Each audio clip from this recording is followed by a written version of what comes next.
Welcome to another episode of Muscle in the Morning, brought to you by Iron Mag Labs. Make your mark.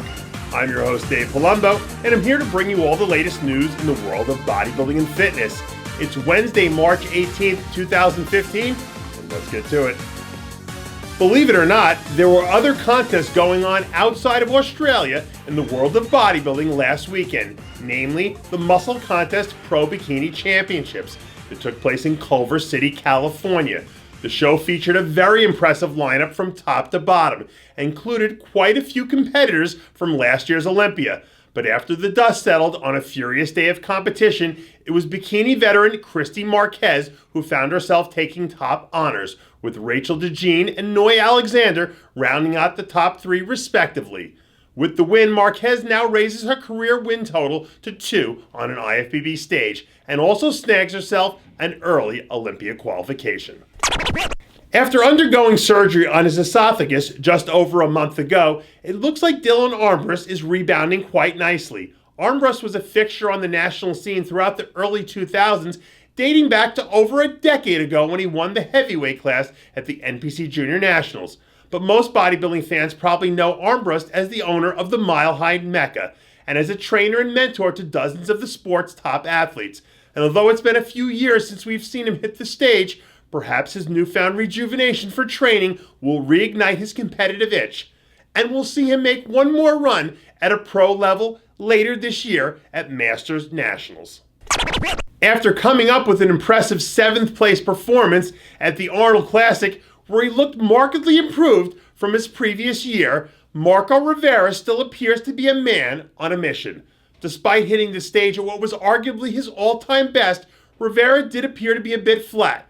But judging from his most recent photos, Rivera looks to have taken those criticisms to heart and plans on hitting the New York Pro stage in 8 weeks with a bigger, fuller look. Rivera certainly seems to have figured out the formula for getting shredded, and if he can manage to fill out just a bit and give his physique a little more pop, he could very well easily find himself landing in the top 5. Marco Rivera isn't the only one headed into the New York Pro with serious intentions. Fellow New York native and running mate Juan Morel has to be considered one of the front runners to compete for top honors on one of the sport's biggest stages. This week, Morel released some new photos showing off his usual insane conditioning, with another 8 weeks to go until unleashing the total package. When he puts it all together, there aren't many athletes in the sport who have a prettier physique than the man they call Diesel.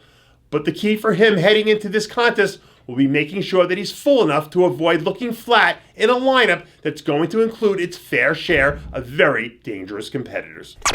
Annette de la Rosa looks like she'll be ready to rock the stage a few weeks from now when she makes her IFBB Pro debut. De La Rosa won her pro card by crushing the bikini competition at last year's Canadian Nationals and recently announced that she plans on making her IFBB debut stateside 10 weeks from now at the Dennis James Classic. De La Rosa has the shape and structure to be a serious contender on any pro stage, but if she hopes to be more than just another pretty face in the lineup, she'll need to up her game and take on the best the IFBB has to offer. And that does it for yet another edition of Muscle in the Morning, brought to you by Iron Mag Labs. Make your mark. Check out ironmaglabs.com today. I'm your host, Dave Palumbo, reminding you to always be true to your passions and make sure to follow us on Facebook, Twitter, and Instagram.